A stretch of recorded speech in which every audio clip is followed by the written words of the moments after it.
Good evening, Crimson Tide Nation, and welcome to the 47th edition of the Alabama Crimson Tide Live College Show from yours truly, Jackson Johnson, and my partner in crime, Jeffrey, to Only Talk Sports, as we'll be going over the Crimson Tide with all of you as we take your calls, all right here on Alabama, the voice of college football. Let me tell you something, folks.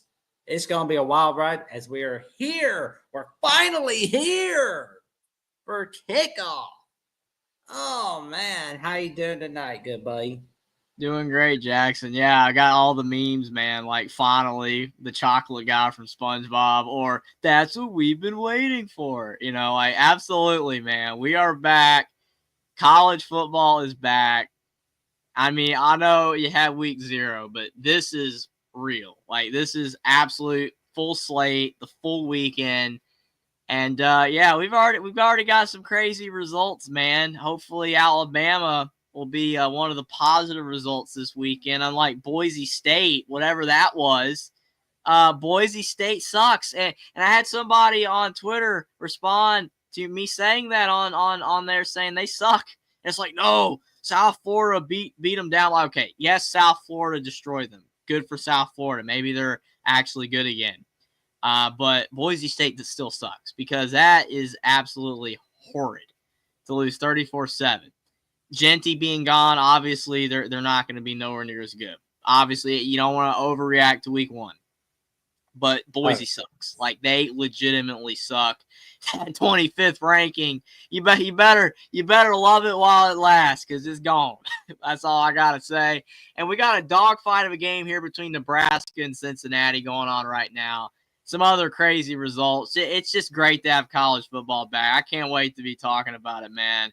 And like I said, I'm hoping Alabama's a positive result. Hopefully we do a South Florida-like performance, but way better than South Florida against Florida State on Saturday afternoon. And here's a little something that can help us get it rolling. We've got the Alabama merch store from Alabama, the Voice of College Football, and the Voice of College Football website, where you got the trucker hat, the dad hat, the T-shirt, the sweatshirt, the heavyweight T-shirt. Oh, there's a little something nice, the polo shirt. How nice is that? Got a little tumbler cup. Ooh, that looks like a little something I should get. What do you think, Jeffrey? Yeah, man, you drink anything out of it. Coffee. I mean, I know it's like a coffee mug, but you can do juice, you can do water, tea. You get some nice herbal tea, man. Like, anything going in there, dude. Like, get ready for game day. Oh yeah, it's a nice cup, man. The merch is awesome. Yeah, Mountain Dew for Caden the Diesel Freak. Mountain Dew. Just don't drink too much. You lose your teeth, man. Oh, there you go, man. There you go. And I can tell you right now, this is the merch you're going to want to get. And if there's not any merch stuff that's not there that you want to get, don't worry. All you got to do is message voicecollegefootball@gmail.com via email, and we will get it to you. So no worries there. And before we get to our first caller of the night, we've got a $5 super chat from Caden the Diesel Freak, where he says, "Roll, Buckeyes, roll." And I've been working on trucks, hustling, and the hoes can't hang with this badass Buckeye. Hey, I mean, I will say I missed being here last Thursday for the Caden the Diesel Freak super chats. Yeah, I miss being here for those. You just can't beat that, man. You just can't beat it. Well, good news. Like the Diesel Freak super chats helped Jeffrey get his strength back. That we can guarantee you. Appreciate it, Jackson. Appreciate it. Say what I mean, man. And ironically enough, we got Cade the Diesel Freak to start things off tonight. Well, look who's back in the house, Jeffrey. I missed you, little bro. How you been, little bro? I'm doing all right, Caden. I appreciate that. I had a little I don't know. I was a little under the weather last week, but I'm back and ready for whatever you got to bring for us. You already gave us a nice super chat with some interesting words on there as always, so we appreciate that, and can't wait to talk about whatever you want to talk about. I just want to say I'm ready for college football, and I'm ready for the season. We all agree. Oh, and I told my ex-girlfriend and all her best friends to start DMing you because I hate them DMing me, and I told them to message Jeffrey on Twitter. So if they do, just be warned. I sent them. I'm probably not gonna respond, but I mean, I'm just saying. Well, tell them to buy some merch from the Voice of College. Yeah. I mean, if they ain't weird and they actually want to support the channel or something, yeah. What the Voice of College Football has to, it'll make you look very stylish. It will add to that glow. Like girlfriend, it will add to that glow. I can guarantee you. That's a message to the ladies. So there you go. Well, unfortunately, I got over 30 hats in my room. I thought you were about to say you had 30 ex-girlfriends or something.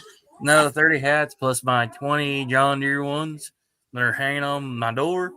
So, I mean, I got plenty of them sitting around, but that's just over the years, just, doing stuff. There you go, man. But yeah, so we're getting things rocking and rolling. Like I'm rocking and rolling. I've been rocking and rolling for the last week, dude. You confident against Texas? You confident? Jeffrey, for the love of God, you're asking me that stupid question. I already let Matthew Miller know how I felt about Texas earlier, and that boy didn't want no more smoke from the old diesel freak. Oh man, this dude! No. I already gave him my 2 cents and 2 middle fingers. Well, it sounds like you're pretty confident, Caden. I mean, I will say that I made my prediction for the game the other day, and it was pretty positive toward your Buckeyes. So don't let me down. I'll give you credit, Jeffrey, for actually saying something positive about my Buckeyes, because normally on Twitter, you're blasting us on Twitter as an Indiana fan, which I'll say, yeah, that's I'm not gonna say. But Jackson, we talked about this last week about being the Godfather, having a debate.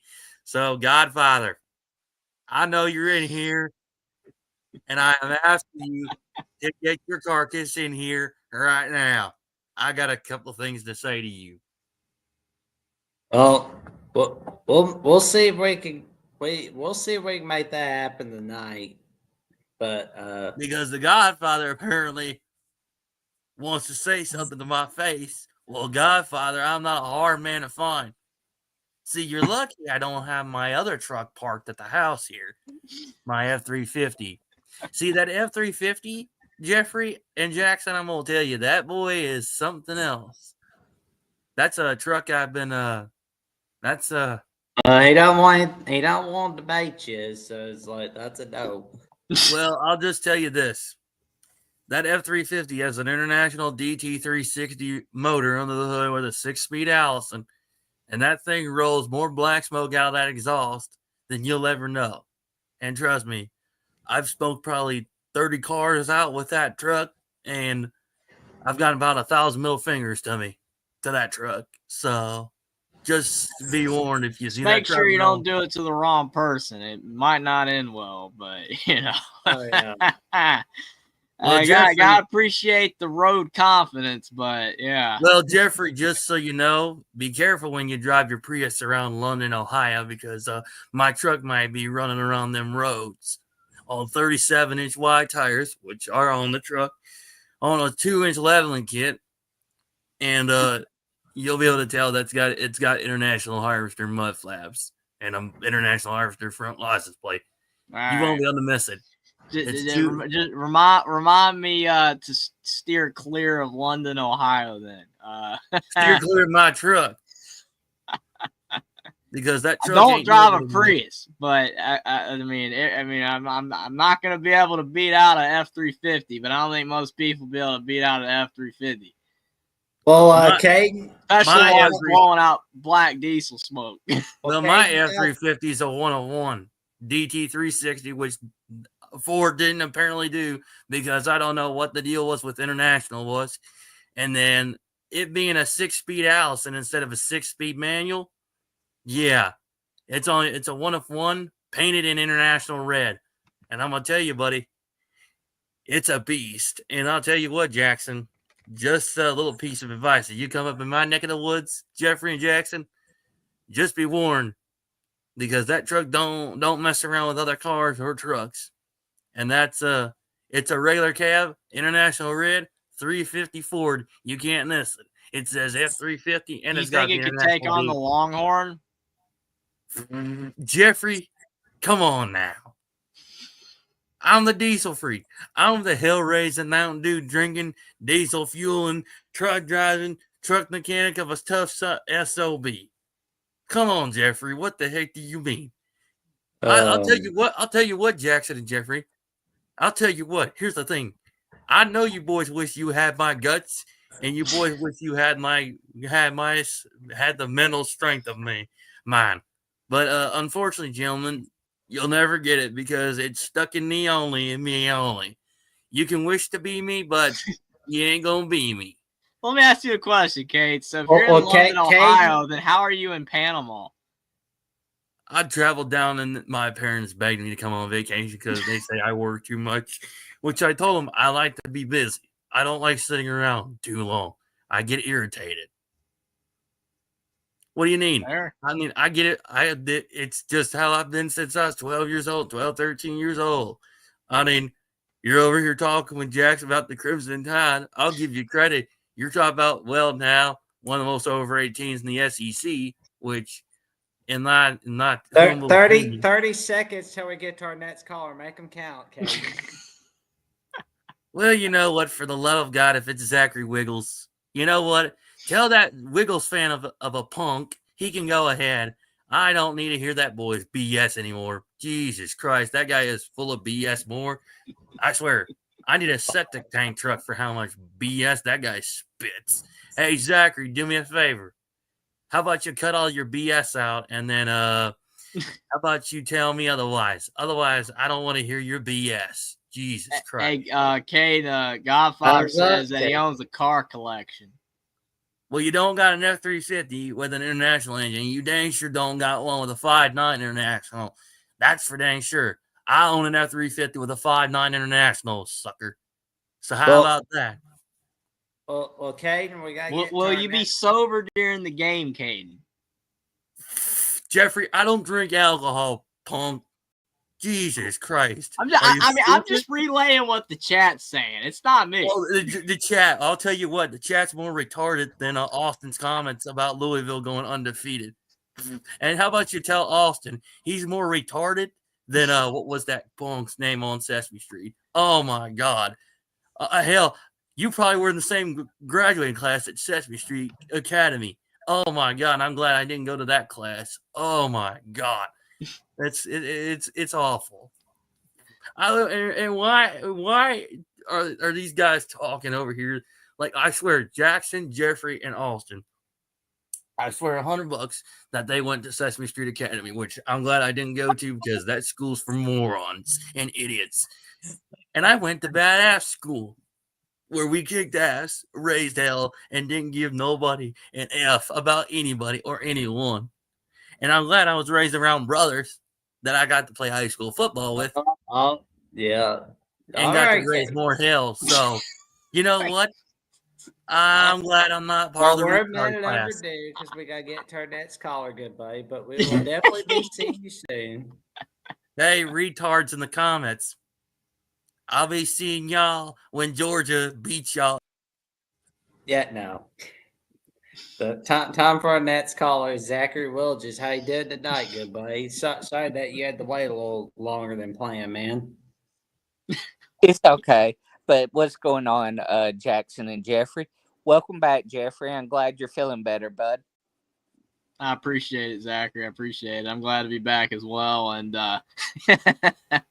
just glad that we survived Caden for the week. Yeah, I'm not even gonna respond to all that yes he was talking about. Oh man. Oh man. What's on your mind tonight, man? excited for Saturday, and hopefully, with the key injuries that we have going into this game, maybe hopefully our reserves can step up and make some big plays. I know Tim Keaton has to have ankle surgery.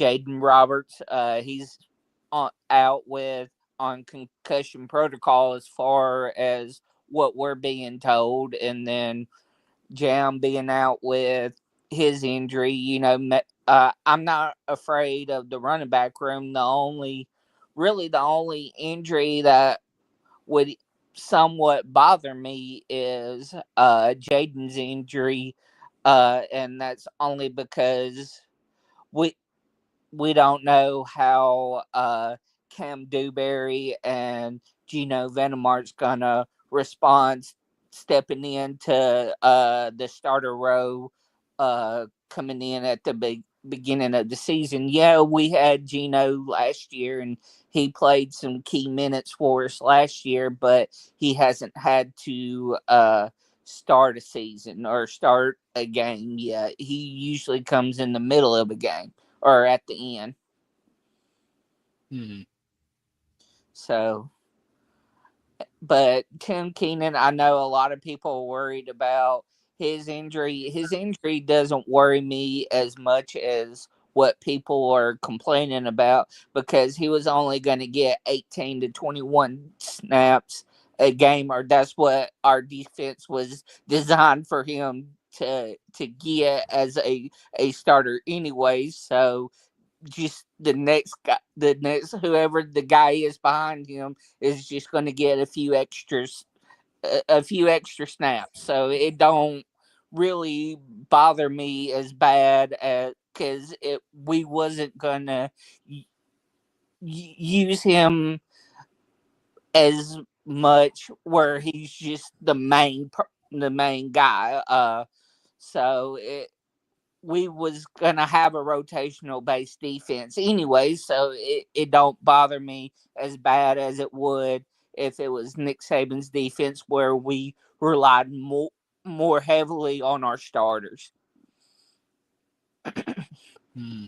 Oh yeah, I'm excited about what our defense will bring to the table. It's Mm-hmm. yeah, I'm excited about what we're going to bring on Saturday against the Florida State Seminoles.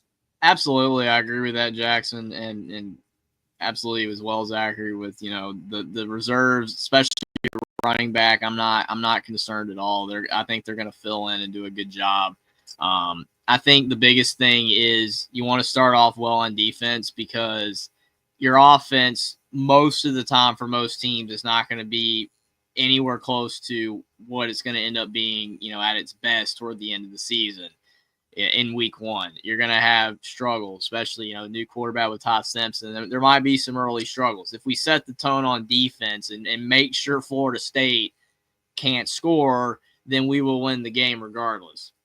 Right. So I think that's the key. Like, you don't want it, like Florida State getting in the 20s and 30s. Like, if you keep them to like 10, 14 points at max, we most likely will win the game. So I think that our defense is definitely ahead of our offense, and if it performs at a high level on Saturday, then we should be good to go. And if our offense plays well, then that's even better. That's a great sign for the season. But I mean, I'm not expecting the offense to be fantastic, but maybe Florida State's defense won't do well at all, and we'll be fine. But that's kind of what I'm seeing for the week one game is like our defense has to set the tone, and if it does, we will probably win. Right. Well, And, and I agree with what you're saying, Jeffrey. But typically, the offense does play well, but not to where it's going to be at by the end of the season. I agree with you.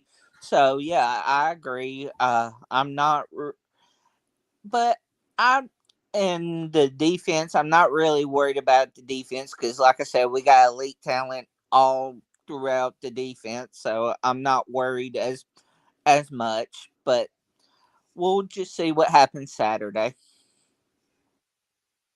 oh yeah, I'm only waiting to see what's going to happen with Jeremiah Beaman. I'm excited about what he'll bring, but oh well, Mhm. that's a good laugh. From Knoxville Predator catcher Tyler Simpson's the reason Saban retired. Good luck. Okay.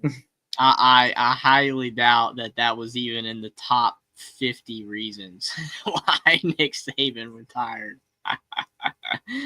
But that's funny. Nick Saban retired because Caleb Downs and 80% of our team wanted to leave, and he was like, "Well, it's," and got tired of dealing with trying to talk his players into coming back after every season, and him dealing and his health not being where it was 10 years ago, and so there was a lot of things to it, but Ty Simpson was the very last reason why he retired. Yeah, it's hilarious. I mean, I don't Well, know. Definitely, I think that Alabama's going to be fine. I think everybody's saying that we're going to fall off a cliff, and no more Saban. It's crazy, and people's reasons for why Saban left are crazy. Most people know the truth. It's just they just like goofing off on here. oh Yeah. yeah, always. It I makes mean, it fun though. they always got to find something, but that's okay. It's like when you're doing well, you get the haters coming at you. Oh They yeah. hate you, but they want to be you. They Facts. hate you because they can't be you. Yep. That's why Kirby Smart is he wanted to be Nick Saban and can't be Nick Saban. Nick Saban was better at being Nick Saban than Kirby will ever be. Actually, that's a new Bama hat that a relative got me a few weeks back. No, screw you, Timer. I We'll don't know. let that. I don't know if he was asking about your hat or mine. Mine is an Alabama hat. It's not Atlanta Braves. They're clearly different. Oh man, I don't but have an yeah, Atlanta Braves hat currently. Not saying I never would. I mean, I got a lot of hats and T-shirts of teams I'm not even a fan of. Man, I just have them. Got them as gifts. It's cool to have different teams. Yeah, okay. All right, I'm done. Awesome. A is for awesome. That's what we are. there we go. There we go. But yeah, it's I just I'm just ready for Florida State already. Like the defensive line, like ready for Beeman to kind of line up. I'm ready for our other guys to get lined up as well. But it's like Keenan, get yourself some rest. Just make sure you're 100% healthy before you get back against Georgia. Absolutely. But I'd like for you to come back like in the middle of season. That way you're like available and all that. Like you're 100%. We know for sure. Yeah, it's All we better got. to take care of yourself and get healthy than it is to try to play, injured and Right. make it worse. I mean, especially at the beginning of the season. I mean, if a guy tries to play in like the national championship game, he's not 100%. Okay, still, you want to prioritize your health, but it's understandable then. But beginning of the season, you got to get right. That's the most important thing. Right. Agreed. Yep. And we got the voice of college football emoji from the Alabama channel from Godfather of the SEC and the Alabama emoji. Let's freaking go. And here we go. I'm gonna go ahead and put the merch store link in there again. Here we go. Get a little something rocking and rolling for Alabama with the voice of college football. Oh man. But again, if there's some stuff that you want to see but is not in that merch store, make sure to email voiceofcollegefootball@gmail.com and we will see to it that whatever you want to see in the merch store is there. We'll see that's there.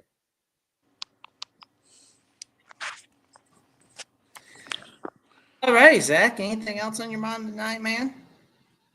No, sir. I'll holler to you guys later. Appreciate y'all letting me come on and speak. And roll tide to you and Jeffrey.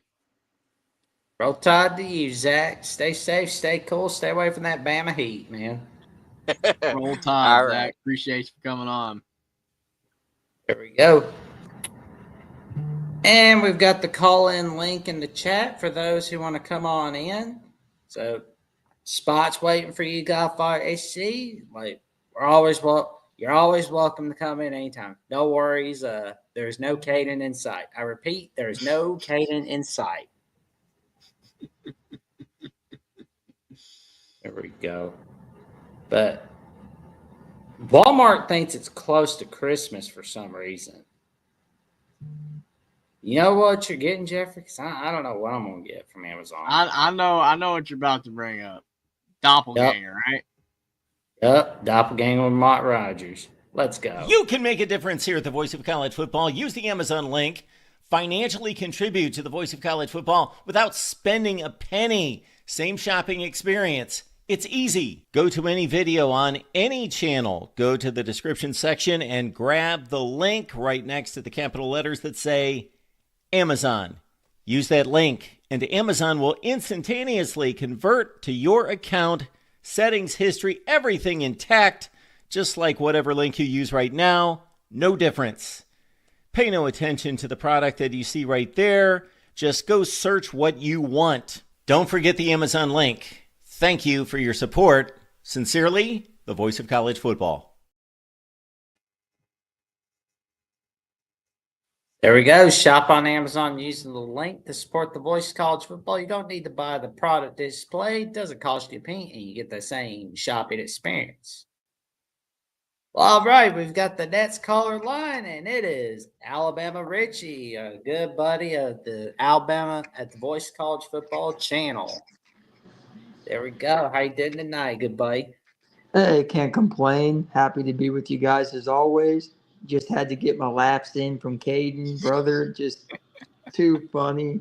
He's hilarious. You got to admit. Seriously, It's I have educational season. absolutely. I've never heard of London, Ohio, and I don't think I want to know about London, Ohio. But I mean, I've heard of London, England.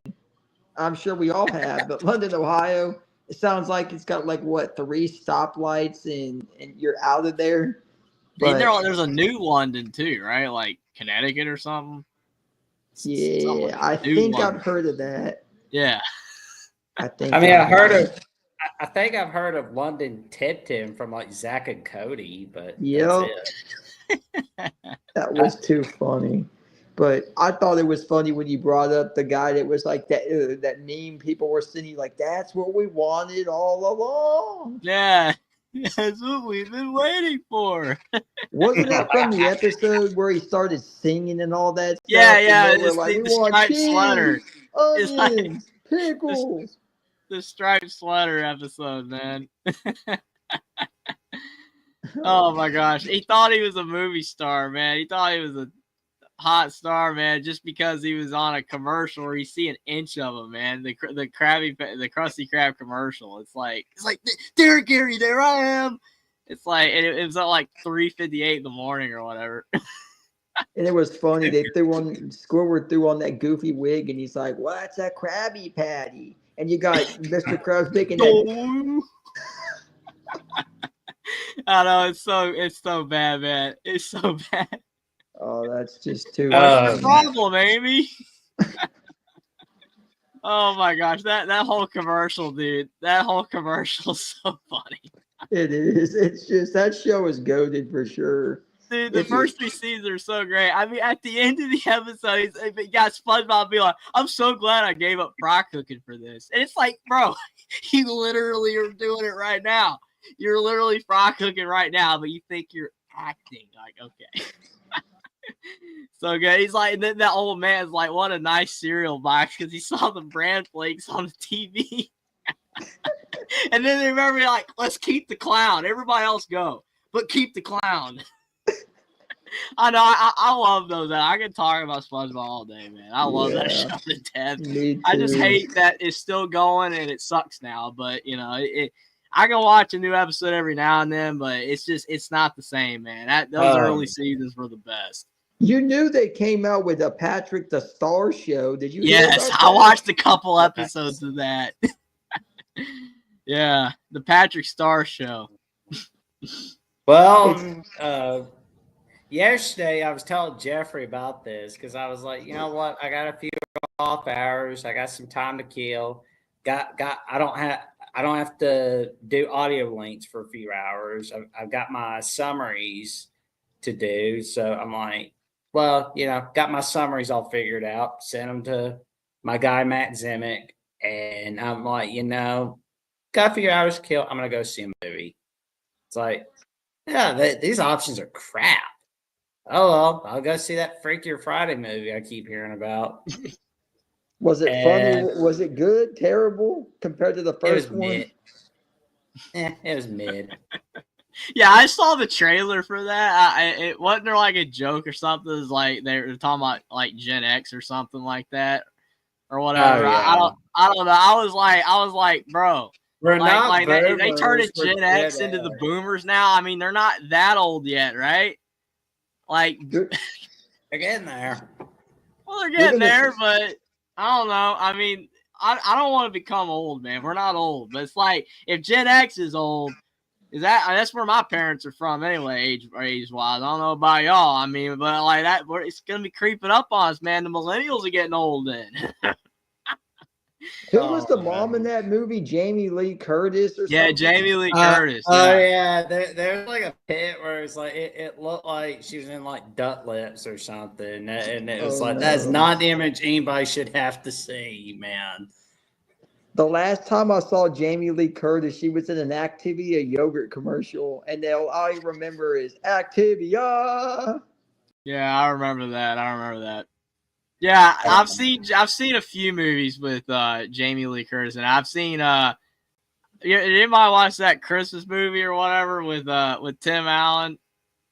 What was that? Christmas with the Cranks Christmas or something like that. Yeah, Christmas with the Cranks. Yeah, you seen that movie, man? I've seen that one. She's in that. And then they had the book that was called Skipping Christmas or something.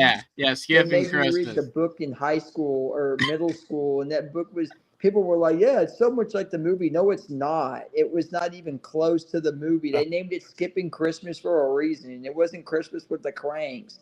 Yeah, it was based on. It wasn't like Holes, where it was a 1-to-1 book to movie. Like they completely changed it from the book. But yeah, Christmas with the Cranks, though, man, that's one of those. It's one of those movies. Like, is it a great Christmas movie? No, but it's kind of funny though, because I mean, Tim Allen's just funny enough to save it. I don't know, like, read this. He's just you funny guys enough are to reading save this from this man. He gave you guys another $5 super chat and called super chat. Let's go. Okay, the days are free for another $5 chat.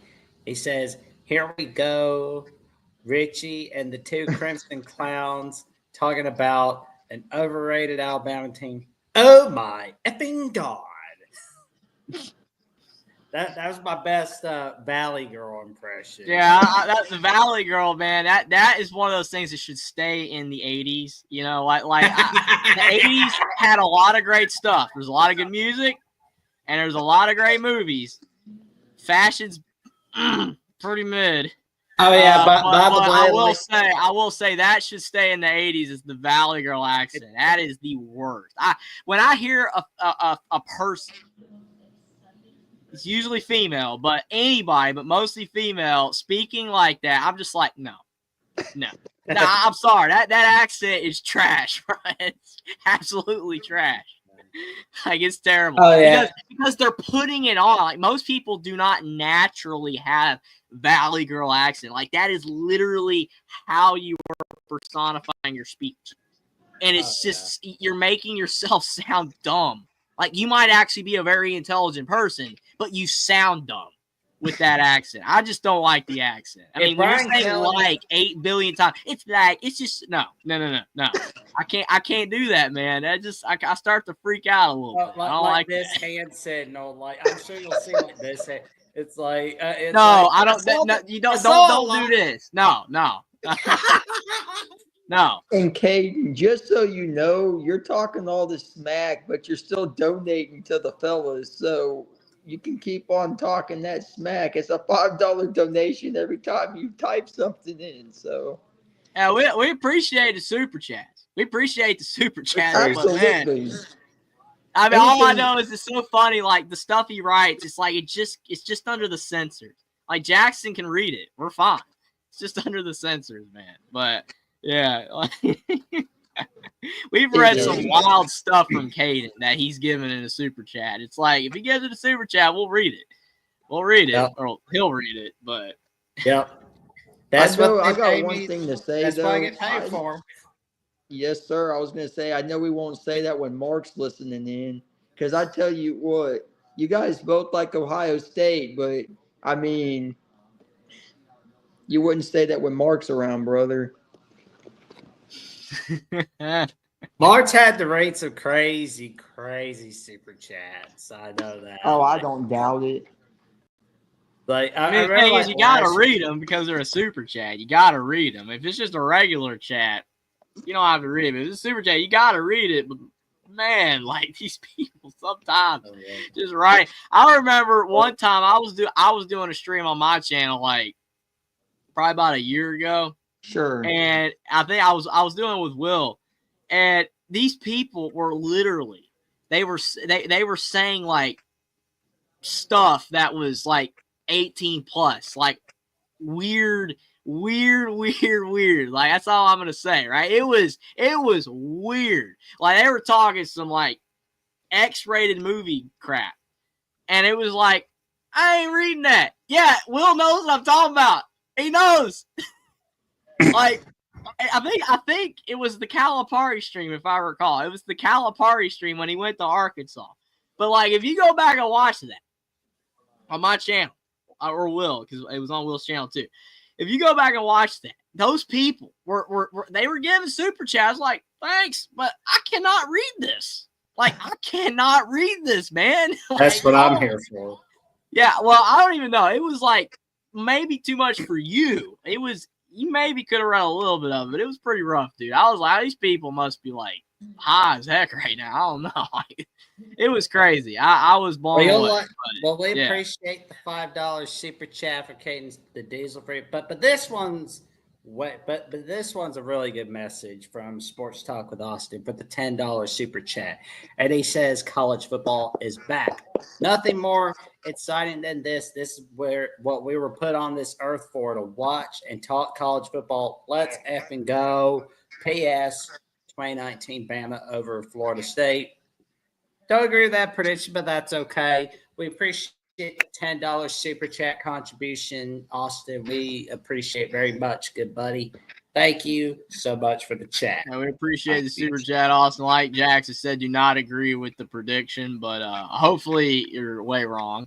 Hopefully we win in dominant fashion. But yeah, absolutely agree with you on the first part, though, that college football's back, man. There's no better feeling. That's all I'll say. $80 more dollars, and we're guaranteed to go another hour. We're guaranteed to go another. Yeah, I mean, I can't pull a 10-hour like TJ and John do on the Michigan channel. Those guys are warriors. That's all I can say. But yeah, we can go out for another hour if that happens. But yeah, I don't know how long you want to be live tonight. Definitely not looking for a long stream, but we can go for a while longer. Got some more callers. Appreciate everybody who's called in so far. So we got more to get to for sure. The only thing I wanted to leave on so you can get to another caller is a lot of Bama fans and people are questioning. So Zach said it perfectly. We got 3 guys hurt. Jam's hurt with the separated collarbone. Tim Keenan's got the ankle surgery, and then we have Jaden Roberts, who, shout out to Jaden, his mother follows me on X, sweet woman. I've met her plenty of times, and a lot of people I read a tweet someone put out that was like, what are we supposed to do? It's like It's like we've been in this situation before. It's like if you aren't prepared for this Saturday, then I think you need to open your eyes, because we've been in this scenario before where we've had injuries going into a season opener or a big time game, and we've had to come out with, or come, what am I trying to say? Come with the adversity and try to figure out, another way. And the guys that Gino and then Newberry that Zach talked about, that's going to be a chance to see what they bring to the table, talking seriousness. Because that's what the board needs to look at, is if my guys have to miss significant time, what did they bring to the table? So I think that's something that these guys, especially, I said it last week with Jackson, I said,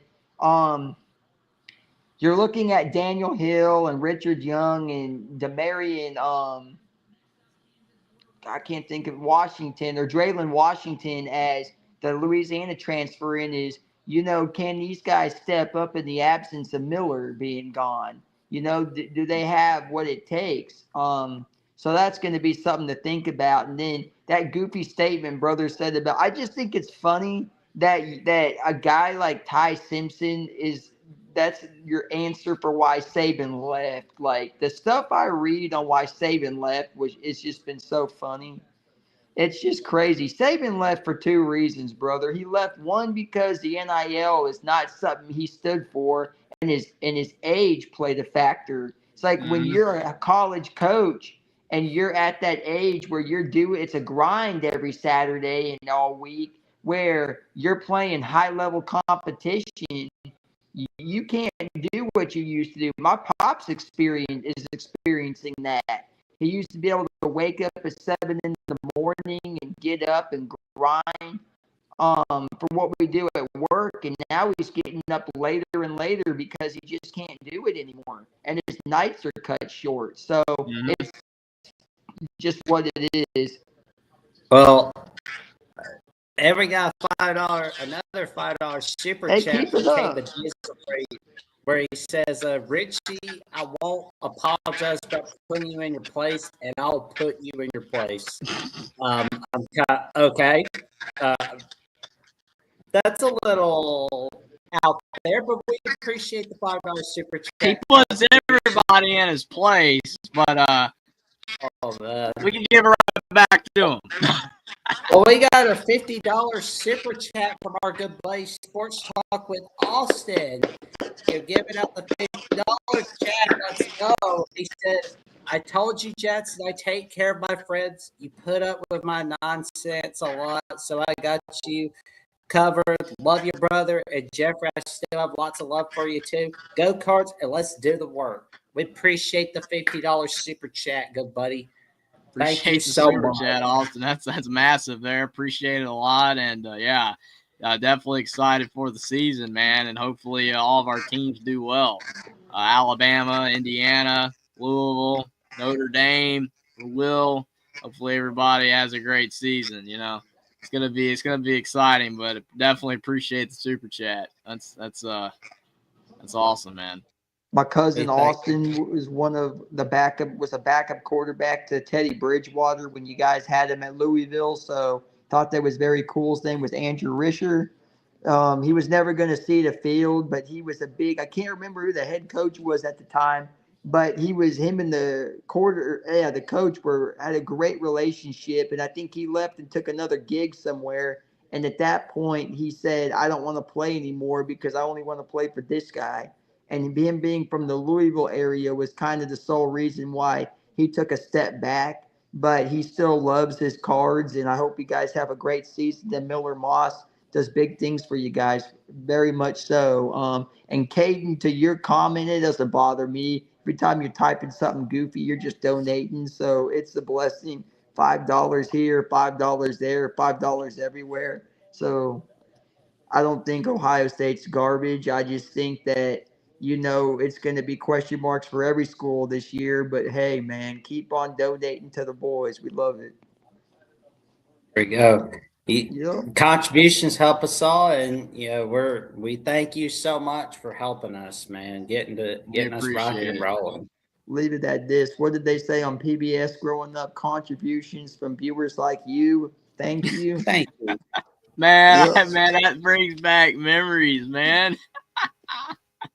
There we go. Oh, yeah, I used to watch some of those shows back in like 2006, 2007. Oh Lord, we're keeping our other callers wait. We are so sorry, gents. Yep. Well, Hey, I'll let you guys go because I know other ones got to call in, but appreciate you guys as always. And go Irish for Will. Go Cards for Austin, and roll tide to you, brothers. Appreciate it, Alabama Roll Richie, Tide, absolutely. And Rich. hopefully next time we speak to each other, we're excited about a big dub. Absolutely, absolutely. If you guys, real quick, if you guys want to listen to me on Saturday, I'll be tweeting away different things about the game. So feel free to listen to that. Otherwise, you guys have a lovely evening, and I'll talk to you soon. And we'll get up with each other. We'll catch you guys. Absolutely appreciate Alabama Get Richie. and we've got two callers who have been waiting so patiently. Will indeed, and one of our YouTube members, the Godfather of the SEC. How are you gentlemen doing tonight? Doing good, man, guys. Doing good. Jeffrey, I'm sorry. ECU almost came back, man. I saw that, man. They weren't terrible. I don't know though. NC State, it depends on how good or bad they are, but like ECU being competitive, that's about all you can ask for. A close one, but yeah. I mean, I think it looks like I'm gonna make back the money I lost betting on Kansas State, so looking good there. Yeah, all I know is Wisconsin is cooked. Yeah, they're cooked. they are cooked, man. They are so screwed. Billy Edwards is hurt. I hate it. I hate he's hurt. But last year, Tyler Van Dyke got hurt. Oh my gosh, man! Luke Fickell. In the backup quarterback just threw a bad pick. Oh, they're screwed. They are cooked, man. They might be as bad as Purdue. Mm-hmm. Maybe Luke Fickell's getting fired and gonna have to return to Cincinnati. And 3 years ago, he was like. Well, I think like Scott Frost. It's like Scott Frost, literally. I mean, I do think Mike Denbrock was the offensive coordinator and Marcus Freeman was the defensive coordinator, and I mean those are both in South Bend. I think that's where a lot of the success came from, those coordinators.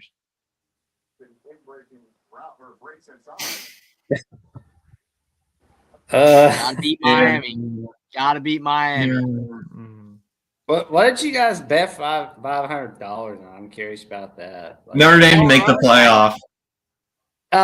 That's right. I was there. Yeah, you were there. Yeah, I was like, did y'all make like a side bet or something when I wasn't in the room? It's like I'm missing some stuff, clearly. Well, Godfather, it's easy to forget, man. Oh man. Godfather, is your audio doing okay, man? Oh yeah, I'm just sitting here listening to y'all. I'm good. How y'all doing tonight? Doing good, God. Doing good, right. I was just I was worried about y'all a little bit. Y'all don't remember Jamie Lee Curtis doing all the Halloween movies? Or y'all that young, I guess, huh? Oh, I watched the Halloween movies, but Michael Myers is a weird dude. I tell you what. Maybe is that? I hope that's not Caden the Diesel Freak. And Caden's like, oh, I got to debate.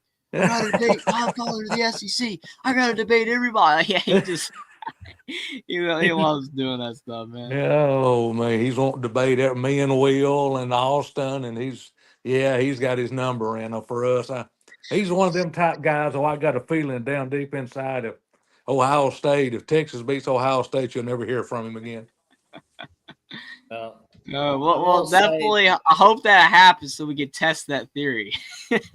Well, I remember Oklahoma. I think Oklahoma beat Texas. Texas beat Alabama that year, and we have Coach on Wednesday night, and Coach DeBoer was on there, and that's back when Coach Saban was there, and he had it on Thursday night down at Baumhauer's in Tuscaloosa. And they bombarded the chat there for a few weeks to Oklahoma beat them. And I never saw them again. I've never heard from them again. I mean, they were gone just like you put poison on a piss ain't bed. They were gone, man. They were gone, son. I mean, I was a moderator on, but these fans, they're funny. They keep you entertained. So that's what it's all about, I guess. It's all, Absolutely. yeah, it's all a good laugh. It's all a good laugh.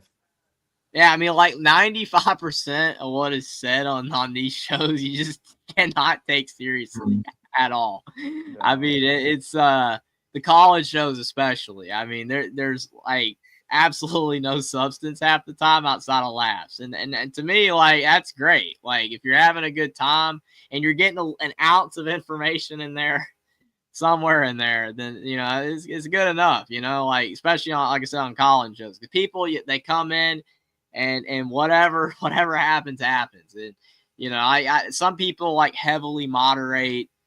I know like you can heavily moderate. Someone's like going on, I mean, if someone crosses the line, I will time them out. But yeah, absolutely. You can't break the YouTube rules, but for the most part, like I think it's just great just to let them do whatever.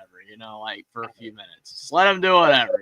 He's giving everybody a good laugh, not causing any harm. It's great. It's a great time. I think it's Nebraska, 13-3 Nebraska. They finally scored a touchdown. They scored one. They scored one right before half. Yeah, they just tried to go for it on 4th down and they didn't get it. So maybe Cincinnati has a. I just need Nebraska to win by 6. Oh, did you put a bet on them? Yeah. Oh, wow. Let's go, Nebraska. Let's help. Did you do like a parlay or did you do like individual? Just a straight -5.5. Because it was 6.5, and then people bet it down to 5.5. Yeah, it's because Nebraska's not reliable, man. Yeah. I mean, I'm watching the game. It's like Nebraska clearly. Raiola does not look any better than last year. No. Well, I mean, it's cracking me up because I'm watching I was watching the game earlier before I came on the show tonight. But still, like I'm watching it right now silently. But the commentators were saying earlier, right? Like they were like, "Oh, Raiola looks way improved. Like he's reading the zone. He looks telegraphed." The key to a great quarterback is when you're in the pocket and your eyes don't give it away. Your eyes are not giving away where you're throwing the ball. And when I'm watching Raiola, it's like he stares down his receiver. The only reason he hasn't really thrown picks is because he's throwing the ball fast and the routes are very short. But it's not that impressive. He almost threw a pick on 4th down because he kind of threw off his back foot and it was late. So he's still got to improve. I'm still not that impressed with Raiola. Cincinnati might be a horrible team too. And when they get in Big Ten play, if he doesn't dramatically improve, Nebraska's still going to go 6-6, 7-5. Like I don't know, I don't remember their schedule, but that's the issue with Raiola. I feel like he way too much telegraphs where he's going to throw the ball, and he doesn't scan the field. Like like have in mind where he's going with it, like look the other way. So I don't know. That's just my take. Well, boys, we got $30 super chat from our good buddy Sports Talk with Austin, and he's got some questions for us, and it's 3 questions. Number 1, is this a must win for Kalen DeBoer? No. Yes. No. I think we could lose the game and still go 9-3, 10-2. I understand that. I understand. It would look horrible. It would look horrible. Be a horrible. But if Florida State ended up 9-3 at the end of the year, then it wouldn't look horrible. It only would look horrible right now because Florida State's perceived to be bad. I don't think it's a absolute must win. Yeah, it would look horrible to lose, and you don't want to do that. But I don't think it's a must win. If this was year 3 and you had 2 9-3 seasons in a row, then I would say more so probably yes. But it's still year 2. If you have an early slip up and then we recover, then it's fine. I feel like in a way it is somewhat a must win because you want to like leave assurance that everything's going to be okay in the Kalen DeBoer era, and especially since our receiving core is a lot better than where it was last season. So you want to make sure everything is okay. And again, you want to make sure everything's all right for 2025. And winning this game can make a whole lot of difference. I mean, like even if we don't, like, we'll be all right. We just have to step it up the rest of the season. Yeah, that's the thing. Like, I'm not saying it's a must win because of the aspect that we could turn it around still and still go 10-2, 9-3 at worst, and salvage the season. I think that it puts way too much pressure to do that if we lose. But I mean, like Notre Dame lost to Northern Illinois and went 11-1. I understand that Alabama's schedule, is harder than Notre Dame's, but I'm just saying that like it's a week 1 game. You can still turn your season around. I don't know. I think that you can make an absolute case for it being a must win. It definitely could be a must win, at the end of the day, because if you lose and we go 7-5, then yeah, that game probably was a must win because we didn't win and now our season's screwed and DeBoer is like in big trouble. But as of right now, I would say no. Yeah. Godfather, what do you think? Well, if you don't win, the Alabama fan base is going to be irate. Absolutely. I mean, is it well, I don't know. Is it the fire? If he loses, are they going to fire him? No, they're not going to fire him. But I guess that's the way I'm looking at it. I mean, but there are going to be a bunch of 40-year-old women at the salon mad. That's for sure. It'll be ugly. I mean, I don't know. We got some people kind of hurt. And some critical. I mean, I don't know if you call them critical. We saw last year spurts of Jam Miller, being perfect, I guess, or to perfection, whatever you want to call it. And then Tim Keenan, he only gets so many snaps, like the other guy said. I mean, he's not a completely, unless they were going to put him in the rotation on every play, which I don't think so. He's too big a guy, get too winded too quick. But I don't know. Alabama's got a. I like to see Alabama dominate FSU, and then you got Louisiana Monroe next, which is a lot easier opponent at Tuscaloosa. So I don't know. I mean, it'll be bad if he loses, but if they go on and win all of them, they'll forget about it, and in the playoffs they'll never remember it. So we'll see what happens. We'll see come 3:30, 2:30 Saturday afternoon. I guess what happens by about 5:30, we'll know probably. I agree. Absolutely. There we go. And the second question of that super chat is, what do you think Ty Simpson's final stat line will be? Jeffrey, you're really thinking about this one, so I'm going to let you go first. I mean, the thing is that we don't know what DeBoer's game plan is going to be. We don't know how the game's going to go. I mean, if we're dominating the offensive line, in the defensive line, like our lines of scrimmage are doing great, and we're running the ball well, which is something that I want to see a more of a point of emphasis this year, is that we run the ball more. I do want to see that. You can't run more than you pass in 2025. I mean, but you want it to be more 50-50 versus last year where even when we were winning in a game, we would not run the ball. And then we would give the ball back to the other team because we would not run the ball and run the clock out. It just never happened. There are moments where you've got to use your run game. And if we are up 21-0 and we're dominating, just run the ball at that point. So if we blow them out, then I would not foresee Ty Simpson throwing the ball more than 25 times. But if it's a close game, he might have to throw more. So that's the problem. I mean, I predicted more of a blowout, kind of a blowout win. I think my final score, was it like 35-17, Will, when we did our predictions? Something of that nature. Oh, my God. That's the same as mine. Great. Yeah, I didn't even check your prediction. I haven't had any time this week. I've been way too busy this week to check. But that's crazy. I did not make that prediction knowing yours. So that's cool. So 35-17, I'm pretty sure that's what I said. So 35-17, So to me, in that scenario, I would think Simpson's throwing maybe between 25, 30 passes. I mean, something like 21 of 29 for 208 yards, 2 touchdowns, maybe a pick, but maybe not. About all I got. I mean, I don't think he's going to be great, but he's not going to suck either.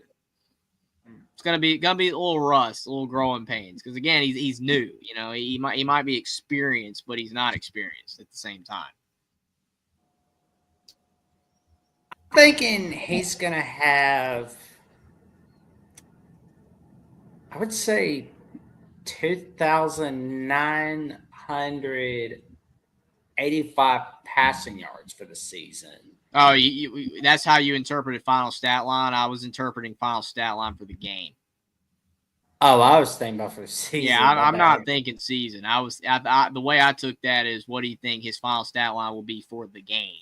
For the game. That's the way I took. You could be right though. I mean, what is your final stat line? You said 2,985 yards and for the season, and for the game, I suspect it's going to be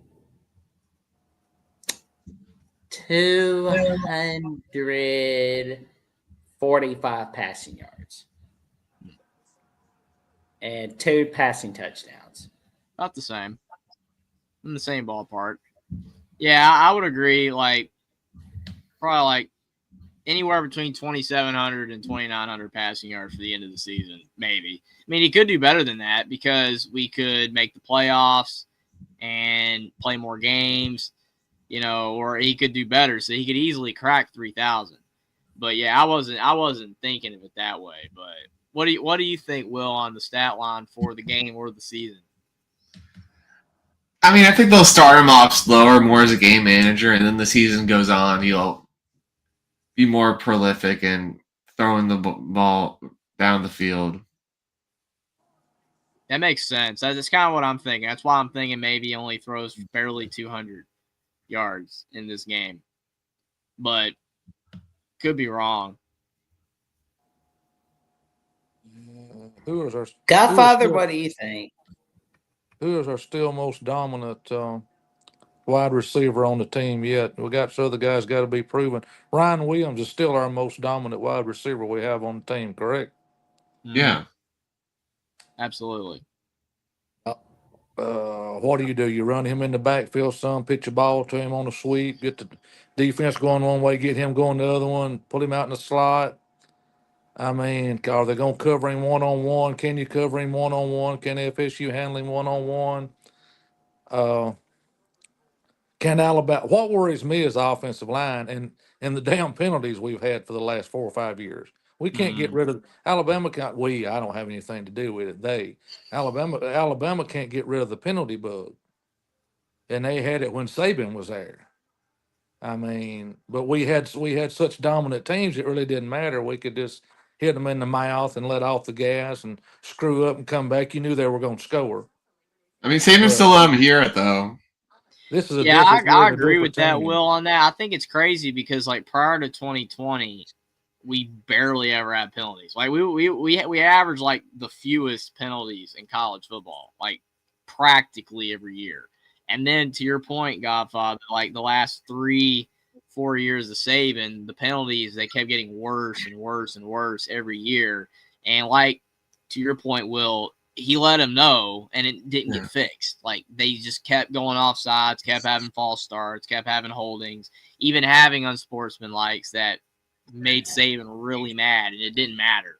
And that's kind of carried over to last year, and when just too many penalties. I don't know how that can get reduced. You know, I mean, you can keep telling them all day long, but you know, doesn't mean they're not going to do it.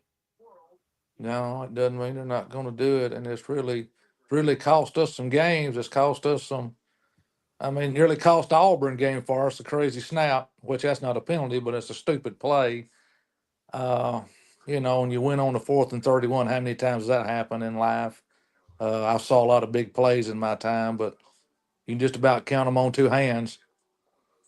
I mean, pulling out games like that, you just don't see them every weekend. It doesn't happen.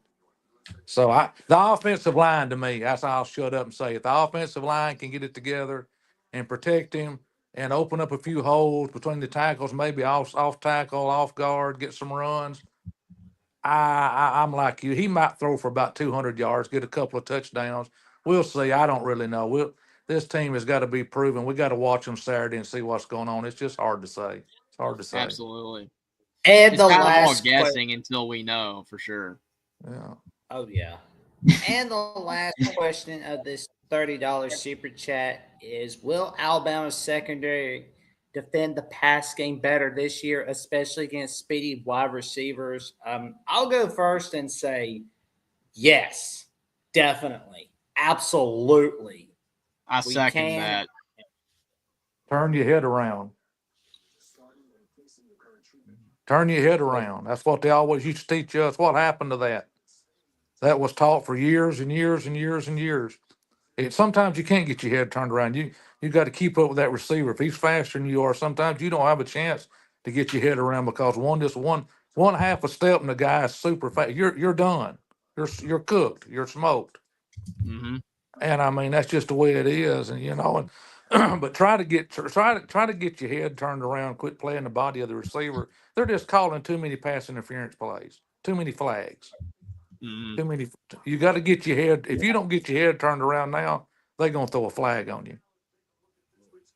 Yeah, I agree. I mean, it is kind of a lost art in secondary play. Is you don't see guys turn their heads around as often anymore. It rarely happens, and when it does happen, it's like that's a textbook play. And a lot of times, the guy could, but they just don't. I don't know. Like you're not gonna pick the ball off, if you don't turn around. Like a lot of times, quarterbacks underthrow a ball, and it's like the guy turns around, he's gonna pick it off. And plus, you turn around, it's a lot less likely you're going to get a penalty. It just dramatically reduces. It's almost impossible. You still can, but it dramatically reduces the rate of penalties if you do. So it's like they need to teach that. They need to tell them, like, do that. But I don't know. There's just a lot of things that you don't see players do anymore. I don't know. Like people talk about, football IQ, all that kind of stuff. I don't know. I don't know. I mean, you would like to think that stuff like that's being taught, but just players aren't doing it. I don't know. I mean, Saban is probably like the greatest defensive back coach of all time. Like that was what he started. That was his specialty, even going back way back in the day. So, Well, Kirby, that's what Kirby played. He was defensive back. Yeah, Kirby as well. When he played at Georgia. So I mean, he's the king of defense like Saban, but his specialty would be probably the defensive backs if it boiled right down to it. So you just don't see those guys turn their heads around more. It's a There we different go. it's a different art form, I guess. Now they teach them a different way. They think, I mean, you don't get paid $10 million for not knowing what you're doing. These guys, this seems like sometimes the wide receivers are not. I don't know. It just seems like they need to bring it back into the portfolio to get them to turn their head around or something. I mean, it always worked in the past. Maybe it doesn't work now. I don't know. I'm kind of like Jeffrey. I'm lost with it myself. It just doesn't make any sense to me. I why mean, they do that. Jamani Jackson needs to pick it up a bit, man. I mean, he was such a highly rated recruit remember Tim, our old pal Tim, was so excited when he went to SC, and then I mean, he wasn't that good at SC, and then he transferred over to Bama. He needs to pick it up this last year. That is fair. Well, Austin, we appreciate the $30 super chat contribution, good buddy. And, thank you so much for the contributions you've been making tonight. And Cade's got a few more contributions, and unfortunately, he's got a message for you guys. And he's got a message for you next, Will. And I was getting a little tired. I mean, but luckily I have the day off tomorrow. Oh man! And he says, Godfather is writing checks with his mouth that his carcass can't cash. Mike, like, what does that even mean? I wouldn't say that, Caden, but I will say we appreciate the $5 super chat. Yeah, we appreciate the super chat, Caden. Appreciate all the super chats tonight from Austin and Caden. Absolutely. Appreciate you guys for tuning in. Yeah, Austin, Caden. But Caden, you're giving me gas. Well, I mean, Anyway. nauseous gas, other forms of gas. It's understandable. Yeah, laughing gas and any kind of gas. But I'm gonna cut out of here. It's always good to be on the show on Thursday night. And we're right here knocking on the door. We got Auburn tomorrow night. What other games we got tomorrow night besides the Auburn game? Colorado, Georgia Tech. Yeah, Colorado, Georgia Tech. That game's interesting. Those two are the big games tomorrow. Now, Father, at some point we could debate the 66 and 77 championships. Who should have won? That'd be fun. Well, I mean, I was a kid in '66. I was born in '61, so you know how old I am now. There you go. The '70s, I remember very well. I remember the '60s. I was just a little kid, but you know, if Auburn's gonna claim the garbage they're claiming, why don't Alabama fly the banners? Why don't they go on and do it? What's good for the goose is good for the gander. That's just the way I look at it. I mean, I'm dead serious. They want to play ball, we'll play ball with them. And they're going to lose. Like I said, that turns into 2 3-peats. That's college football history. Nobody's ever done it. We did. If you count 66 and 77, that's 2 3-peats. Then you put 21 national championships on it and give the other 4 Southern League Conference championships and put them under the SEC banner. That's 34 SEC championships. Auburn has gained no ground. Coach Bryant was really upset with Coach Dye going to Auburn. I mean, I can show you the interview. I mean, he was laughing about it, but you could tell it really hurt him down deep inside. He didn't want him to take that job, and but he did. And that's what he told him, don't take it. But he said, well, hell, he didn't listen to me anyway. He went on down there and took it anyway. But he only beat Coach Bryant one time. So Coach Bryant won his 315th victory off Pat Dye. So I guess Pat owed him one, but I don't know how 66 and 77. One of these days we'll talk about it some more. I mean, it's just whatever. If like I said, if Auburn can do it, Alabama can do it. So fly the flags, fly them. NCAA didn't stop Auburn. They didn't stop Auburn. What are they going to do to Alabama? How can they stop them? There we go, man.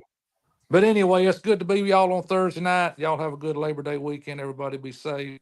All the super chats, Caden and Austin, we appreciate all y'all. All y'all be safe on the Labor Day weekend. Enjoy your college football, and good Lord's willing, I'll catch y'all back next Thursday night. Y'all be safe, guys. Bye-bye, everyone. We'll see you soon, Godfather. We appreciate it, Godfather. Hope you have a great Labor Day weekend as well. Here we go. And before we get to our next callers, we're going to read the rest of these super chats. Caden has a message for you, Will, saying, Yeah, I know. I'm getting a little sleepy, but I'm still pretty coherent. I think we're all tired, but it's yeah. Will, looks like Notre Dame has made you lose about 9 hours of sleep. Okay, but I don't agree with that, but we appreciate the $5 super chat, Caden. If Will is tired, it's nothing to do with Notre Dame. I don't think they're getting barbecued anytime soon, but it's got to be. Let's get Nebraska to score again. Quick 3 and out. Dude, Nebraska's trying to. Sorsby looks rough, man. I'm sorry, your guy Sorsby looks rough. No, well, that's why he's not in Indiana anymore. Yeah. But it's good Sorsby. They're still running the ball pretty good on the Huskers. Oh man. Nebraska fans are trying to cheer, but they're afraid of another choke job. So this game is only at Arrowhead because of Kelsey going to Cincinnati and then Mahomes having that friendship with Raiola. Is that the only reason? I guess. Yeah, they also showed the newly engaged couple. Yes. Yeah. On TV. Well, they got the blonde lady looking all happy. She's pretty happy. She's smiling all of it. My friend, no it was possible. Oh man! But oh my gosh, Nebraska is trying to choke. They almost fumbled it, man. Oh no! What are they doing? Oh, his knee was down. Thank God. Caden with the $2 chat says Georgia is beating the hell out of Alabama. Well, That's a now I matter of wouldn't say opinion. that. That's not a fact until the game Elbow happens. was down, no fumble. He's good. All right, we're safe. We're safe. Let's see Will make that money tonight, man. Yeah. And for the $10 super chat from Sports Talk with Austin, he says, "If I'm Mike Norvell, I am sick of the disrespect." You won 2 freaking games. Like how are you sick of Mike it? Norvell better be glad he still has a job. Okay. And I think that helps Florida State on Saturday, and Bama's in for a rough day. Back to the wall shows what your mentality, what you're mentally made of, heart and soul matters. We appreciate like I said, the 10. appreciate the super chat, Austin. But like I said, Mike Norvell better be glad he still has a job. I mean, he all the disrespect was deserved, or whatever you want to you call it. All the smack talk against Mike Norvell, absolutely well deserved. I mean, they were completely crap last year. And But I mean, no matter what happened, with DJ being a bad pickup and all their transfers didn't hit and their team just sucked, they should not have gone 2-10. You know what I'm saying? Like, in what world should they have gone 2-10? That was a horrible season. And yeah, like they have a lot that they have to have go right this season for Mike Norvell to even be on somewhat solid ground. Like the only reason he's not fired is because of the 15-0 season before and because of his buyout. That's it. Those are the only 2 reasons. Because if it wasn't for that, he'd be gone. All right. I mean, we live in an era of college football now where no coach is safe practically anymore.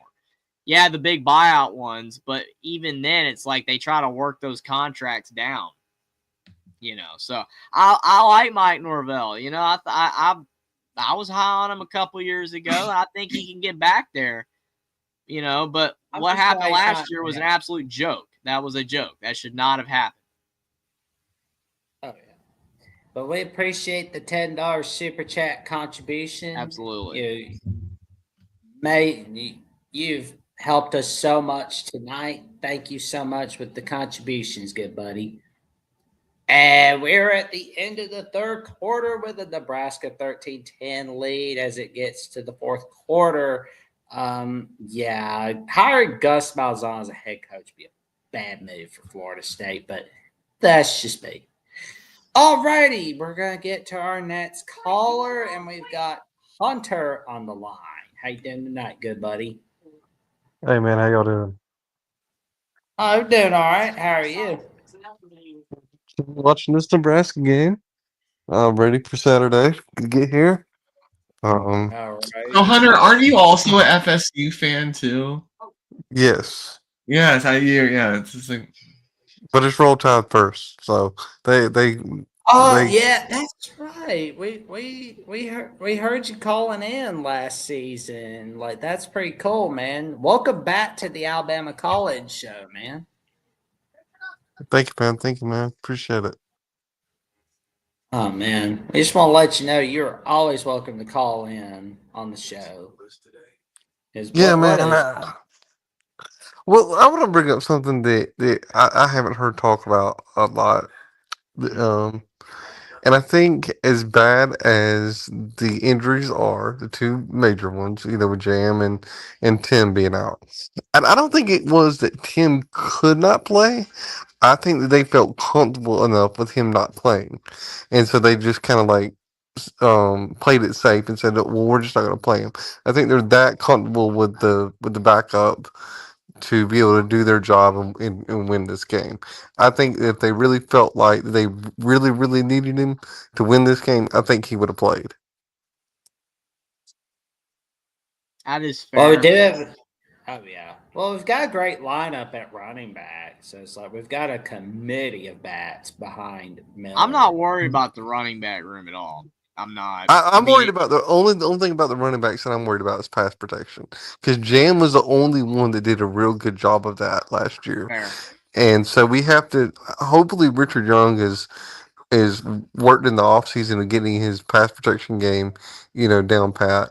But if he can pass protect, then I have no, and I think that we'll even see AK during the game at some point on Saturday. I mean, I think all the backs are going to be used. I think it'll be running back by committee until they can figure out, exactly how they're going to use the backs this season.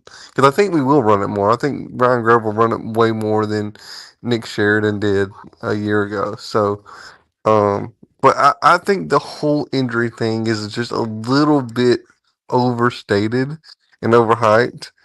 I think we'll be fine. I think the coaching staff, because if you looked at the way that they even talked about the injury of a Tim Keenan, it sounded to me like it was more of, hey, we're just gonna not play him just to be safe so he doesn't get injured anymore. I think they, like I said earlier, I think if they really needed him, he'd be playing on Saturday. Yeah, I think it's absolutely fair. Honestly, I think that Alabama has enough depth at most positions to survive something like that, and plus when you look at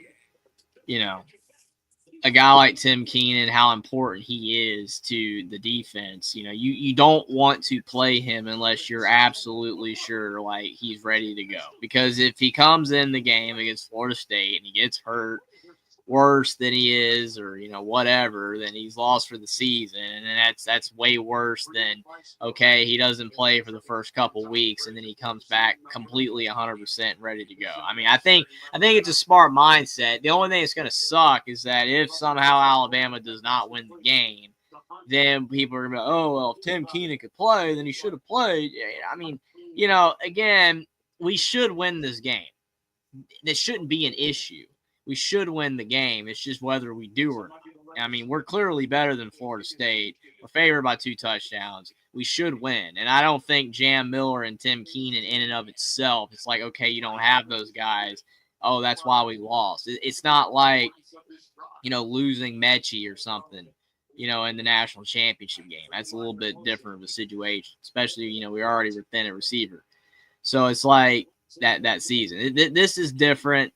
I mean, we've got Richard Young, like you said, pass protection. Tim Keenan is big, but the running backs are going to be fine overall, I think, mostly. And then defensive line, we have a ton of depth there. It's like it sucks not to have him, especially if he could play. But it's like I don't think necessarily him playing or not is going to make or break whether we would win or would lose this game. If we lose, it's just because we just started out terribly and Florida State maybe caught us by surprise or something like that. I mean, we should win this game. Right, and I think with in regards to like the quarterback, with Todd Simpson, this really reminds me of Mac Jones, where he stayed when he could have transferred, and he's learned the system, and and think about it this way too. And I was telling somebody this the other day. I think he's been through 3 different offensive coordinators. And I think that can actually work to his advantage because if you think about it this way, each one of them coordinators could have taught him something different. And instead of just having like one singular guy with one singular way of doing things. And so I think all this experience that he's had under different coordinators and different kind of schemes will actually benefit him this season. And so I think Ty will be more like a Mac guy where he'll come in, he's waited his turn, and now he's ready to take the reins and be our number 1 guy. Yeah, it's definitely an interesting way to look at that. I mean, I think that when you talk about learning so many different systems, it can be a problem because you have all that in your head and then it don't matter, and now you're trying to learn something else that completely probably contradicts what you learned before. But on the other hand, it also makes it where you know more. You know as much as you possibly can of like different styles of offense, and maybe that can help you long term, maybe for an NFL career, because you have to know how to do a lot. You can't just be a one-trick pony at QB. You got to be able to, operate in a lot of different environments and systems and games. So I don't know. I think it's an interesting way to look at it. I think overall, though, I just feel like with Todd Simpson, it's just we need to see him play like that. Like, I know that sounds dumb, But like we've talked so much about this guy this offseason, we don't really know how good he's going to be until he plays. Like we've got the offseason, film, the fall camp. We've got the little bits and pieces of when he's come in games, but overall, I mean, he's pretty much that's why when they're showing new quarterbacks and they're showing Julian Sayin and they're showing, Arch Manning and they're showing some of these other guys, CJ Carr, the new quarterbacks in college football, they throw Ty Simpson in there because it's like, yeah, he might not be, young like those other guys, but he's practically, and Bryce Underwood is Michigan, but he's practically an unknown. We haven't had that in a bit because, like most guys that we had, like we had the Hurts Tua thing, where they were switching back and forth. And then, Bryce came in, was good. Matt Jones was, a veteran guy. Like you said, I think he's probably the best comparison, but I don't know. Like Ty Simpson's a pretty big wild card. I don't think people are really, able to expect whether he's going to be good or not. And this game is just going to be, it's going to be good to see what he can give. That's what I just want to see what he's capable of against a team that we don't think's probably going to be that good, in Florida State. And even if they're decent, it could be maybe a decent test. But like, we just got to see what he does, and I think that if he does, like a C or C plus or better game, then there's a shot that he can be good. If he goes out there and he's looking like Tyler Buckner, then we got problems. So hopefully he does good. Well, I think Ty's a different caliber guy than that. I think he was a 5-star recruit out of high school. Everybody wanted him, so there's something there. And for Kalen DeBoer, he's been an offensive coordinator most of his life, of his coaching career. And so he knows what he's doing with quarterbacks. And I think one of the key things that's going to help him in the actual games is having Nick Sheridan on the field and Myron Grubb in the box.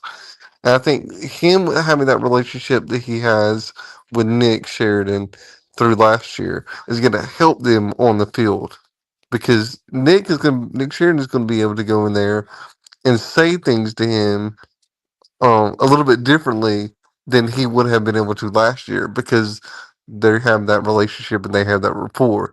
So I think that that's going to be a big factor in his success this year, is having Nick down there with him, and then having Grub up in the box. So I think that'll help him too. I'm optimistic. I think he's going to be a good player for us. He might even end up being a great player for us. But I'm just really excited. I'm really excited to see too. See Jalen Hell back. I think he was a guy that everybody kind of forgot about, but I think he's going to be a good guy for us this year. Coming back off that injury, and we've seen some him, in a couple games last year where he was, flashed. So I think our wide receiver room is probably to me, it's the best in the country. I think you can make an argument for Ohio State, but I think this is the best wide receiver room we've had since Devontae Smith's freshman year. Absolutely. I mean, Alabama and Ohio State, the last, decade roughly, the wide receiver rooms have just almost been unmatched. Great receiver after great receiver. I mean, the quartet of guys we had that stretch, Devontae Smith, Jalen Waddle, Henry Ruggs. Still sucks what happened with him, and Jerry Jeudy. They were incredible. Those guys, I mean, you couldn't stop any of them. I mean, that was just unreal. I mean, any quarterback, like you would have to completely suck, to not get the ball to those dudes. But yeah, I mean, like, we don't have it that good, but between Ron Williams and Jerry Bernard and Isaiah Horton, that's a pretty solid trio. That's a very solid trio, especially and our X factor at tight end Brody Dalton. But especially if Horton delivers a really good season, that's going to definitely amp up the receiver room. Because it felt like at times, like Bernard, it's like he's a really good secondary option. Like he's really good. But like there was times last year where, he wasn't enough to kind of be able to offset, like the Ryan Williams attention, just to be able to take all that pressure off and just get easy yards. But to have both Bernard and Horton out there, I think that will help out big time. But Ty Simpson's got to get it to him. But I agree with you. I think it's more likely Ty Simpson's going to be good versus not. I just think that he's one of the biggest question marks we've had, coming into a season at quarterback in a while, because a lot of our quarterbacks lately have been pretty, like, we know they're going to be good, pretty well versed that they're going to be good. Whereas Ty Simpson's a little bit more questionable, but he definitely could have a great career still. I hope he does. Yeah, you're right. Right. I think that one of the biggest things that happened this offseason is when we didn't see guys leave after the spring portal. When the spring portal opened up, nobody left. And I think that is the key to this season, is that I think all these guys are bought into DeBoer and what DeBoer is selling to them. And I think this is a team that wants to prove itself. And so to me, that's a really, really good sign as to how good this team could be, because they have that brotherhood mentality. Oh yeah. And we got another $5 super chat from our good buddy Sports Talk with Austin, and he says it's prime time, something time to grind. Jeffrey, I know you love that callback. You know Deion Sanders is the GOAT. Having fun now, party on. We appreciate the $5 super chat contribution, good buddy. Yeah, prime Thank time, you so much. something is a Many classic. Definitely will see what he can do on a Friday night against Georgia Tech. That's gonna be a fun game, but definitely gonna be interesting. Appreciate the super chat, Austin. Well, good grief. It's gonna be awesome tomorrow night. Like it's gonna be rocking and rolling, and then Saturday, the main course is coming. Texas Ohio State, man, it's great opener. And then Bama Florida State, man. Like I want to see a good game by us. Like wall to wall. Beginning to end, just playing good football. No like rocky start where it's like 10-0 FSU and we're like sweating bullets. Like start out with a touchdown, quick touchdown, and then just dominate the rest of the way. Hopefully. You're right. You're right. I think honestly, I think one of the better games of the day is going to be Clemson and LSU. I can't wait for that game. That's going to be a good one. I mean, I think, of course, us Family Guy fans, we're ready to see Alabama play, and that'll be the highlight of our day. But seeing that game at the end of the day, that'll be a fun one to watch, and I'm excited. I'm excited to see what happens this season. I think this is the best coaching staff that we've had probably. I think this is even better than same as last year as far as the overall coaching staff, and I think that's a thing that's going to help a lot this season. I think the guys that we have and the assistants we have that Kalen brought in. I really like Kane. I think he's a good defensive coordinator. So he's a Womat bat. So I've seen him coach at South Alabama, and when he coached there, and so I've always liked Kane. So and to see all these guys that come in for Caleb, it's one thing to have guys come in to coach for you, but it's another one to get guys to leave head coaching jobs to come coach for you. Linquist, he was head coach at Buffalo. Kane was the head coach at South Alabama. So to have guys leave head coaching jobs to come coach for you, that's doing something. Oh yeah. And if Kane Womack does leave for another school, which I'm sure he will, we've got Coach Mo to promote from within, so that's going to be awesome there. One of the things that I was kind of disappointed with in the Saban era was was the whole situation with Jeremy Pruitt, because I was hoping, after that Tennessee era with him, I was hoping that he would come back and be our DC, because I think him and Kirby was the two best DCs Nick Saban had at Alabama. Yeah. Oh man. Well, I will say it's gonna be it's exciting to finally be able to cover games like for the new season. We've been waiting for it to start. We've just been like discussing some stuff for the off season, and I'm just gonna tell you right now, we're gonna be in for a wild ride, ladies and gentlemen. Anything else you got for us tonight, Hunter? Well, yeah, I'll touch on one thing that y'all talked about a little bit, and I completely agree with both of y'all. I think our defensive back room is probably the. I mean, it's crazy to see how good we're recruiting on the defensive back side of the ball, even after Nick Saban is gone.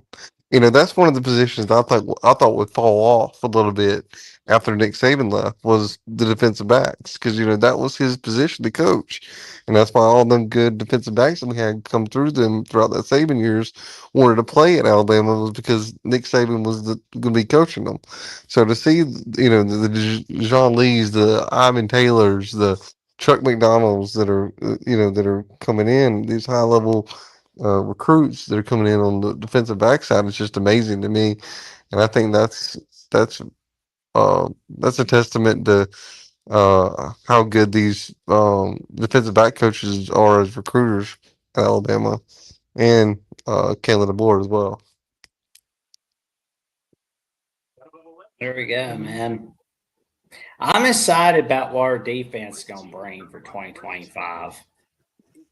But I will say, good things are coming in Tuscaloosa. Terrific things are coming. Hunter, we will be seeing you later. We'll definitely be seeing you next week. Don't be a stranger, man. Yeah, we appreciate you for calling in, Hunter. I do have to ask you before you go though. What do you think Mike Norvell has to go at Florida State this year to keep his job? I think he's got to show that they are on the track to being back to what they were, the year that they went 12-0. I think they've got to win at least 7 games. I think they'll win more than that. I honestly think they'll win 8 games. But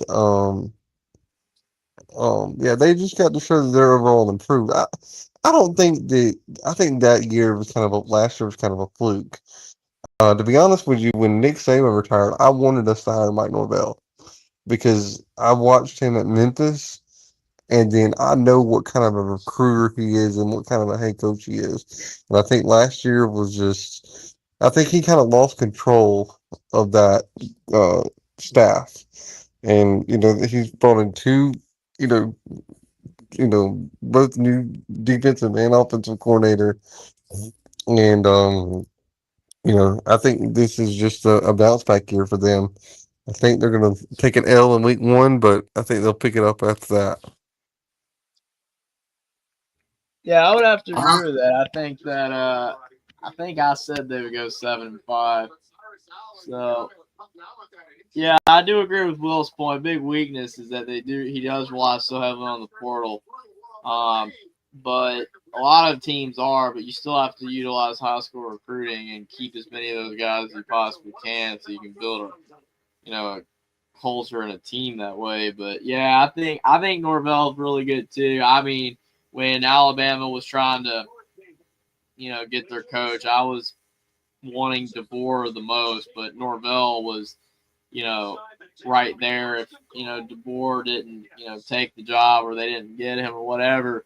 But yeah, after the season he had last year, everybody soured on him. I don't think he's a bad coach at all, man. I think that he's done really good things at Florida State, but that season last year was just rough. It was just terrible. And like you said, if they go at least 7-5, 8-4 this year, he'll be fine. Well, one last question for both of y'all, and I'll get off here. Who do y'all think is going to be our most effective pass rusher this year? Will it be Yonze, Pierre, or who y'all think we're looking at to be the kind of the the edge you got to watch. I'd say Pierre. I would agree. Maybe Keon. Keon might get in there. I think he's for all the talk of him. Maybe this is the year. I hope this is the year that he gets enough playing time where he can get in there and show us what he can really do. Mm-hmm. So, well, it's good talking to y'all guys, and I'll talk to y'all next week. We Talk to you appreciate it, soon, good Hunter. luck. Thanks for calling in. No problem. There we go. And there's one more thing we'll definitely talk about. And this is not a topic we expect to talk about, but it is pretty fun to talk about. But Jeffrey, you've heard of Bill Burr, the comedian, right? Yeah. Well, he was talking on the Monday Morning Podcast, which is the title of his show. And I swear to you, this isn't clickbait. This is for real. He's talking about attending the 90th edition of the Iron Bowl at Jordan-Hare Stadium. And he said, I've picked out the college football game that I'm going to go to this year. I've got the green light from my wife because this was the hard one. It's Auburn, Alabama in Auburn, and it's the Saturday after Thanksgiving. Hoping it's going to be a good game. Now, he's very fond of LSU for college football, but for those that really know Bill Burr, he is a Boston Celtics fan, a New England Patriots fan, and a Boston Red. I say he's Patriots fan, Celtics, and Red Sox fan. But yeah, he's been to Bryant Denny Stadium before in the 2017 win over Fresno and the 2012 win over LSU. And this is from a look back at an interview with AL.com's Ben Flanagan from 2022. And he said on his podcast on Monday, I always try to watch LSU, but I'm going to try to be like staying up on that. I just don't want to go to a game that's that big historically and not know who the quarterbacks are and shit like that. Burr said he knew the energy for the Iron Bowl showdown would be intense and mentioned Nick Saban's retirement. I know Saban's retired and it's a whole new time with paying players and shit. Alabama, it's Nick Saban. They're not going to be as good without Nick Saban, but they're still Alabama. And I know Auburn kind of goes up and down. I haven't heard anything from them the last few years. Burr added he knew Auburn had a few tough years, but that he had been too busy paying attention. Still, the wide-ranging stand-up comedian, actor, and everyday funny man probably wouldn't have to worry much about the Iron Bowl not being a good game. Well, I will say, I hope he goes on a rant about Auburn like he did about Philadelphia. I want to see him give Auburn that Philadelphia treatment, or Barry at Rip Barnes, Tennessee basketball, that Philadelphia treatment. And for those that don't know what I'm talking about, look up Bill Burr, Philadelphia. You'll be laughing your butt off so bad. It's so hilarious. Oh, my God. Well, he probably will, man, because Auburn will let him down, I'm sure. I agree with Godfather. Never go to Auburn. Big mistake. All serious, though, it should be a good game. Last couple in Jordan-Hare have been really good. But still, yeah. I mean, you've got to win when you got a famous comedian and Bill Burr himself going, I'm going to that Bama-Auburn game. I don't even think he's got any attachment to Alabama, obviously. And, because it's for those that know him, him on the political stuff where it's oh, well, he likes my side. No, he likes my side. But now we're going to see him go to the Iron Bowl, and he's going to be having a good time for a long time in the 90th edition at Jordan-Hare. I wonder who else is going to be going there now, because it's going to be amazing right then and there. I mean, the New England Patriots super fan himself is going to that game on November 29th. Oh, my God. Yeah, it's pretty crazy, man. Man, it is a humongous win for the Crimson Tide. Like amazing, simply amazing. What's going to We be get the happening? best to come watch Bama. Oh man, like I want to see. We'll see like Chris Rock and Dave Chappelle go there. Like that. That would be cool. Like That those are would be some world awesome. class. Oh yeah, there you go. Like just getting there, rocking and rolling. I mean, it's like You we've know, had his enough president of. was at the Alabama LSU game that year with Joe Burrow. Yep, we've seen President Trump go to the Alabama LSU game in 2019, Alabama Georgia 2024. Yep. Oh man, I know like Richard Nixon was at 69 Texas Arkansas. Gerald Ford was at 76 Texas Oklahoma. Man, like Bill Clinton, he was at Arkansas, Louisiana Tech in the 90s, but that was when Arkansas was dog crap. Um, yeah, but yeah, it's like it's always pretty cool to look back at like famous comedians like going to like top notch college football games and just kind of and we're probably going to be seeing like presidents going to college football games again for sure. Although I'm not going to pretend that Iowa State's some great game. So it's like that's not happening. So it was like 2023. It's like, oh no, like Iowa State, great rivalry game. Sir, Iowa State is not a top notch rivalry game in college football. Oh, never mind. It's barely above Purdue, Indiana. Oh man. Okay, it's a little bit higher than that, but you get my point. It's closer to Purdue, Indiana than it is Alabama, Auburn, and Ohio State, Michigan. Oh yeah. But yeah, we've got some stuff cooking, that's for sure. Jeffrey, what have you got in your world, good buddy? I'm gonna be doing some more content over on my YouTube channel, Only Talk Sports, and I will be going live soon.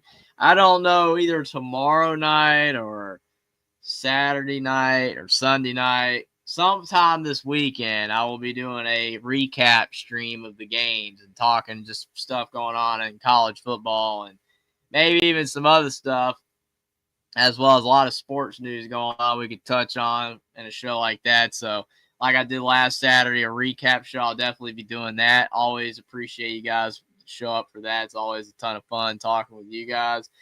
And also, I'll be posting more on my X account as well, trying to keep up with what's going on over there. So definitely appreciate you giving me a follow over on my X. And also subscribe to Alabama, the voice of college football. We're getting really close to 3,000 subs, and we appreciate everybody who gave the super chats tonight. Godfather, Sports Talk with Austin, appreciate you big time, man, and also appreciate Caden the Diesel Freak as well. Fantastic show because of you guys.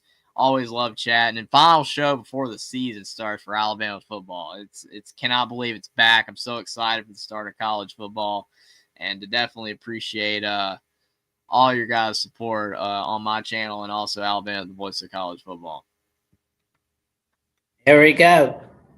Tell your friends, your family, and the cashiers at pubs about the magic that Jeffrey is creating right here on Alabama, the voice of college football, and on Only Talk Sports, where he talks sports every single day, or at least he tries to, including on the week one college football predictions, especially Texas, Ohio State with Will and D, as they create some magic all together, all right there. And of course, you can check me out on Jackson Johnson 979, where I am now 314 subs away from that magic number 1,000. And of course, you can check me out on Jacksonville CFB on X/Twitter and on Jackson Johnson 543908 on Instagram and Threads, where I've got some updates on Alabama, the voice of college football, the Jacksonian, and much, much more. Of course, you could catch Crimson Tide live and the Alabama Primetime Live Show on your favorite audio platform at Apple, Spotify, Amazon, and iHeartRadio, where you can leave a rating and a review. And before we sign on out of here, we're going to tell you about the YouTube memberships because, I mean, Yeah, fall starting, but it's still technically summer. So to celebrate the final dog days of summer, we've got the YouTube memberships. For $2.99 a month, you can become a Crimson Faithful member, where you'll have a loyalty badge that's to your name in the comments and the live chat. Like, for example, our guy, Godfather of the SEC, where he is getting custom emojis to use in the live chat and the comment section, and he gets member shout outs, and he has loyalty badges that's to his name. So if you are a Crimson Faithful member, you will be able to have member shout outs, loyalty badges next to your name in the live chat and the comments, and custom emojis to use. And for $4.99 a month, you can become a Saber Disciple, where you'll have priority replies to comments and access to a monthly hangout from yours truly, Jackson Johnson, Jeffrey Only Talk Sports, and Coach Smith Hines. And for $9.99 a month, you can become a Bear Bryant legend by connecting on social media with each of us and giving out content requests of any kind. And neither rain nor sleet nor snow nor this miserable Bama weather will stop us from fulfilling your content request, all right here on Alabama, the voice of college football. And with that being said, like, comment, subscribe, click on the notification bell to Alabama at the voice of college football, so you never miss another video whatsoever. And we will see you soon on the Alabama-Florida State postgame show Saturday night. All right, here on Alabama, the voice of college football. And Roll Tide. And now a message from Mark Rogers to end the show. College football is even more exciting when you've got some action on the line, and the games are even better when you're cashing in. And the voice of college football is the place to be to get the greatest value. Start with my picks. 75% against the money line, 58% against the spread, and I've got a 40-plus year track record. 11-0 in the college football playoff for me last year against the money line, 8-3 against the spread. And I'm just the warm-up act. Steve Merrill of Wager Talk is our ace in the hole, show stopper. 7 years with the voice of college football, over 30 years in the industry. Steve gives us analysis on all the big games, but you can't miss Steve's weekly under-the-radar pick. 28-12 against the spread the last 3 years. You also get picks from some of our top analysts here at the Voice of College Football, including Corey Bratta, Matt Zemek, and Steve Dace. Check out those numbers. Become a YouTube or Patreon member for just $99 per month. Go to the main channel on YouTube, click join, and then select the betting tier. Do the same thing on Patreon. Make 2025 a winner now.